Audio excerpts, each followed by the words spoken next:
It's great that you're here today at the People's Church. A very happy new year. In church news this week, you can find out what's coming up during January. But first, let's catch up with Eunice, who's got a special report.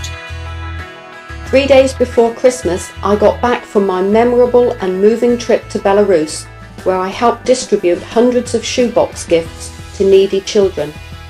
A team of 7 volunteers from all over Britain gathered at Gatwick to fly to Minsk, the capital of Belarus. A beautiful but poor city, it's covered in snow from October to March every year. We made 10 visits to schools, churches, nurseries and sanatoria, and everywhere we have an amazing warm welcome. In each place there was an entertaining presentation of the nativity story before we gave out the shoeboxes to children, many of whom won't receive any other present for Christmas. I have particularly fond memories of Dasha, a little girl with cerebral palsy and learning difficulties.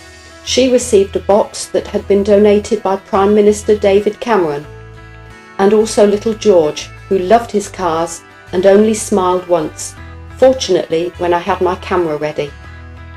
Our church partners were brilliant hosts and even took us sightseeing and to the opera. If you'd like to hear more about my trip, I'll be giving an illustrated talk later in the year. Now, here's Caroline. Get your diaries out, girls. It's time to put She on your calendar. We're going to kick off the new year on Saturday the 8th of January here at church. Come prepared to hear from God as we meet together to explore His Word. The session starts at 10 o'clock with coffee, yummy snacks and a chance to catch up. Oh, and don't forget your notebook. And finally, New Community is back in January, a chance for all regular members of the church to get together. Join us here on Wednesday the 19th of January at 8 p.m. for great worship, great teaching and the opportunity to hear about plans for 2011. It's going to be a great year.